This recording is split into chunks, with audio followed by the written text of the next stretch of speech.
गेल्या काही दिवसांपासून 42°C तापमानाची नोंद मोबाईलवरील ॲपमध्ये दिसत असताना घामाघूम होणाऱ्या पोलादपूरकरांना गुरुवारी 6 वाजण्याच्या सुमारास अवकाळी पाऊस, वादळ आणि विजांचा कडकडाट झाल्यानं उष्णतेपासून दिलासा मिळालाय।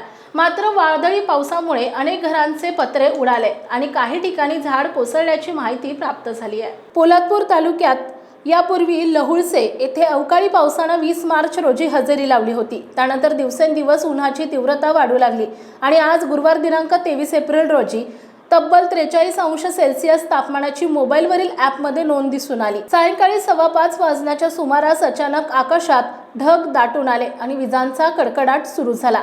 वादळी वारे वाहू लागले आणि अवकाळी पावसाला सुरुवात झाली। तब्बल पाऊण तास विजांचा कडकडाट, ढगांचा गडगडाट आणि वादळी वाऱ्यासह पडणाऱ्या या अवकाळी पावसानं सैनिकनगर, आनंदनगर, गोकुळनगर, जाकमाता नगर, बाजारपेठ तसेच पोलादपूर ते महाबळेश्वर रस्त्यावरील बाजारपेठ या भागांमध्ये झाडाच्या फांद्या पडणं, झाड कोसळणं, घराचे छपराचे पत्रे उडून जाणं अशा अनेकांचे नुकसान घडवून काळोखात विश्रांती घेतली।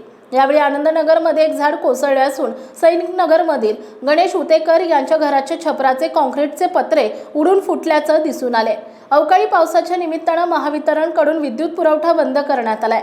गेल्या काही दिवसांपासून पोलादपूर शहरात महावितरणकडून कोणतीही पूर्वसूचना न देता विजेचा लपंडाव सुरू असताना अवकाळी पावसाच्या पार्श्वभूमीवर हवेत काहीसा गारवा निर्माण झालाय।